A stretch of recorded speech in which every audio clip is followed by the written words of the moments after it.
कि देहरादून से बड़ी खबर सामने आ रही। विधानसभा बजट सत्र का तीसरा दिन, सदन में पेश होंगे कई विधेयक, सदन के पटल पर आएंगे कई विभागों के प्रतिवेदन। तो सदन के पटल पर आज कई विभागों के प्रतिवेदन आएंगे और आज तीसरा दिन है विधानसभा बजट सत्र का। सदन में कई विधेयक पेश होंगे। तो ये देहरादून से जानकारी सामने आ रही है। विधानसभा बजट सत्र का आज तीसरा दिन है, सदन में पेश होंगे कई विधेयक और सदन के पटल पर कई विभागों के प्रतिवेदन भी आएंगे।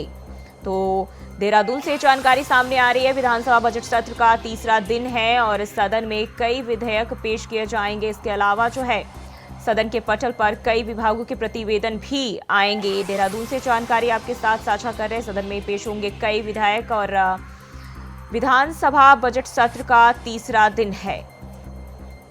और इसी खबर पर ज्यादा जानकारी के साथ देहरादून से अभय कैंतुरा लाइव जुड़ गए हैं। अब है आज जो है विधानसभा बजट सत्र का तीसरा दिन है, क्या जानकारी है?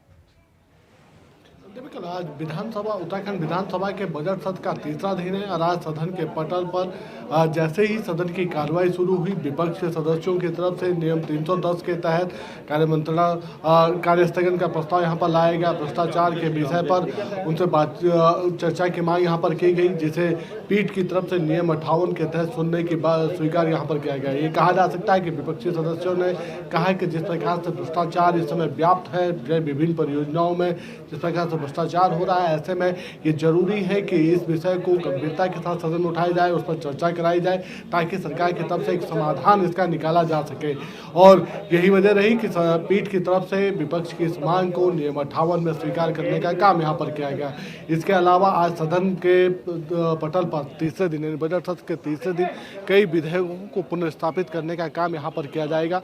जो विधेयक कल सदन के पटल पर प्रस्तुत हुए थे, उन विधेयकों को आज सदन के पटल पर रख दोबारा पास करने का काम यहाँ पर किया जाएगा। इसके अलावा कई और विधेयक हैं और जो सदन के पटल पर आएंगे। सबसे बड़ी बात है जो आज सभी के लिए चर्चा का विषय यहाँ पर अब तक कहा जा सकता है, वो ये है कि सदन के पटल पर कैग की रिपोर्ट यहाँ पर रखने का काम सरकार की तरफ से किया जाएगा। यानी जो अभी तक के जो काम हुए, जो विभिन्न परियोजनाओं में जो काम है, उस पर किस प्रकार से काम हुआ है कैग के माध्यम से, उन सभी की जो पार्टी जो नॉलेज है उसको परखने का काम यहाँ पर होगा।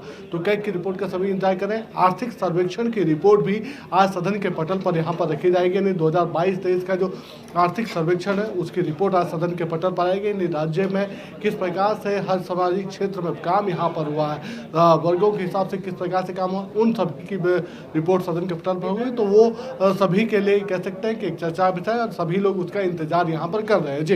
जी, अब है आज जो विधेयक पेश किए जाएंगे, कई विधेयक पेश होने की खबर सामने आ रही है। किन किन मायनों में ये खास होंगे? सबसे बड़ी बात है कि जो विधेयक कल पुनर्स्थापित हुए थे, चाहे खेल का हो या कई यूनिवर्सिटियों का, डीम्ड यूनिवर्सिटियों का विधेयक हो, जो इसके अलावा जो सेक्शन 22 का विधेयक है, जो कल सदन के पटल पर पुनर्स्थापित किए गए थे, आज उन पर पुनः अनुज्ञा मांगी जाएगी, उन्हें पास कराने का काम सरकार की तरफ से किया जाएगा और वो नए नियम के तहत यहाँ पर जुड़ते हुए नजर आएंगे। इसके अलावा जो CAG की और आर्थिक सर्वेक्षण की जो रिपोर्ट है, उस रिपोर्ट के आने का इंतजार भी यहाँ पर सत्ता पक्ष विपक्ष सदस्य करते हुए नजर आ रहे हैं, क्योंकि उसके आधार पर यह पता चल पाएगा कि राज्य में जो विकास का पहिया है वो किस सप्ताह से घूम रहा है और भ्रष्टाचार किन किन हद तक या किन परियोजनाओं में भ्रष्टाचार यहाँ पर हुआ। यानी जो बजट की कमियां हैं, जो बजट खर्च नहीं कर पाए विभाग, उनकी कमियां कहाँ पर रही है, वो सब उस रिपोर्ट के माध्यम से उजागर होंगी। जी, और विपक्ष की अगर हम बात करें अब है, तो विपक्ष किन किन मुद्दों पर सरकार को घेरने की तैयारी में है? देखिए, सबसे बड़ी बात है कि विपक्ष की तरफ से कल कानून व्यवस्था का प्रश्न यहाँ पर उठाया गया था, जिस पर देर रात तक चर्चा होती रही। नियम 58 में उस चर्चा को यहाँ पर सुना गया था। सत्ता पक्ष की तरफ से जो जवाब दिए गए थे उससे विपक्ष संतुष्ट नजर नहीं आया। आज भी भ्रष्टाचार के मुद्दे पर विपक्ष की तरफ से नियम 310 में इसे उठाने की मांग यहाँ पर की गई थी। कार्यस्थगन का प्रस्ताव यहाँ पर लाया गया था और पीठ की तरफ से नियम 310 के बजाय इसे नियम 58 में सुनने के मांग को यहाँ पर स्वीकार किया गया। यानी दोपहर बाद, यानी जब लंच के बाद की जब कार्रवाई शुरू होगी, तो नियम 58 के तहत इस भ्रष्टाचार के विषय पर एक बार सदन के भीतर चर्चा होगी, जिसमें पक्ष और विपक्ष दोनों सदस्य इस चर्चा में भागीदार होंगे। आखिर में संसदीय कार्य मंत्री की तरफ से इसका जवाब यहाँ पर दिया जाएगा, क्योंकि विपक्ष की तरफ से सीधे तौर पर कहा जा रहा है कि भ्रष्टाचार प्रदेश के हित का नहीं है, क्योंकि जिस प्रकार से परियोजनाओं में भ्रष्टाचार व्याप्त है उससे विकास का जो पहिया है वो भी बाधित हो रहा है। आम जनता के लिए भी ये भ्रष्टाचार एक कलंक की तरह साबित हो रहा है, क्योंकि जनता की जो उम्मीद है वो पूरी नहीं हो पा रही है। तो ऐसे में भ्रष्टाचार पर नकेल कसनी जरूरी है और सरकार को आईना दिखाने का काम विपक्ष की तरफ से आज सदन के भीतर किया जाएगा कि किन किन परियोजनाओं में किस स्तर पर भ्रष्टाचार व्याप्त है। जी, यानी साफ तौर पर कह सकते हैं कि एक बार फिर से जो है विपक्ष सरकार को घेरेगी और कहीं ना कहीं एक बार फिर से हंगामे के आसार फिर से बनते हुए दिखाई दे रहे हैं।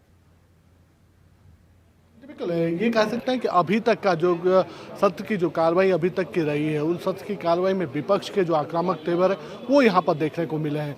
विपक्ष के आक्रामक तेवरों के जवाब में कह सकते हैं कि जो सत्ता पक्ष का जो होमवर्क है वो आधा अधूरा अभी तक का नजर आया। आज भी प्रश्नकाल में जिस प्रकार से विपक्षी सदस्य सवाल लगातार पूछ रहे हैं और उनके संतोषजनक जवाब सत्ता पक्ष के मंत्रियों की तरफ से नहीं दिए जा रहे हैं, तो सीधे तौर पर इस बात का प्रमाण है कि विपक्ष के जो आक्रामक तेवर है उन आक्रामक तेवरों के सामने सत्ता पक्ष यहाँ पर कमजोर नजर आ पा रहा है। भले ही पूर्व में एक रणनीति यहाँ पर सत्ता पक्ष की तरफ से बनाई गई थी कि विपक्ष के जो हमले होंगे उन हमलों को किस प्रकार से नाकाम किया जाएगा, लेकिन जिस प्रकार से मंत्रियों का अधूरा होमवर्क सामने नजर आया है, क्योंकि जिन परियोजनाओं की बातचीत यहाँ पर हो रही है, जो सवाल विपक्ष की तरफ से यहाँ पर पूछे जा रहे हैं, उनका संतोषजनक जवाब मंत्री यहाँ पर नहीं दे पा रहे हैं। तो सीधे तौर पर विपक्ष आक्रामक है और सत्ता पक्ष इस समय सिर्फ ये कह सकते हैं कि बचाव की मुद्रा में नजर आता यहाँ पर दिख रहा है। जी, हमें बहुत बहुत धन्यवाद आपका जानकारी साझा करने के लिए।